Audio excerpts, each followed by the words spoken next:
Ce jour avec Dieu, 10 janvier. L'antidote contre l'apathie.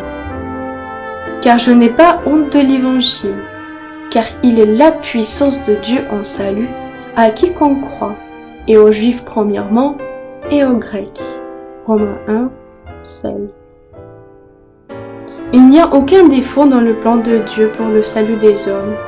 Si l'Évangile n'est pas pour chaque âme la puissance de Dieu pour le salut, ce n'est pas parce que l'Évangile est faux, mais parce que les hommes ne sont pas des croyants pratiquants, des récepteurs pratiquants de la grâce et de la justice de Christ.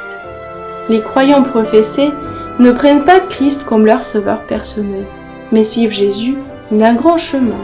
L'une des raisons de ce manque de religion personnelle est qu'ils n'ont pas été éduqués à ces principes vitaux.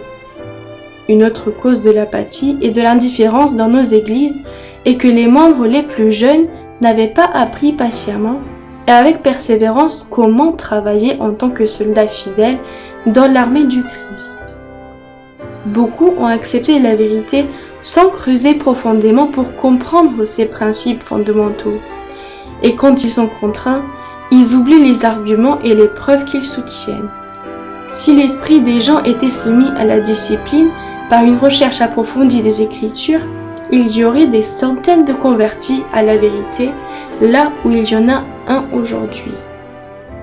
Beaucoup sont aussi ignorants que les païens eux-mêmes, en ce qui concerne la manière dont un pécheur peut venir à Dieu et être justifié devant lui, ils n'ont aucune excuse pour leur ignorance, car les oracles inspirés déclarent « L'entrée de tes paroles illumine, donnant de l'intelligence aux simples » Psaume 119, 130.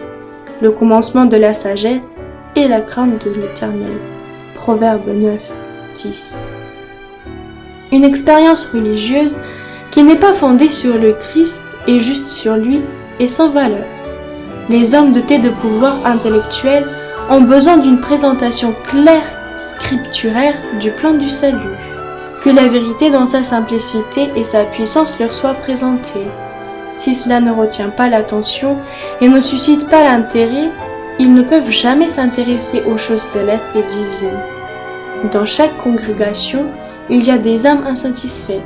Chaque sabbat, ils veulent entendre quelque chose de précis, expliquant comment ils peuvent être sauvés, comment ils doivent devenir chrétiens.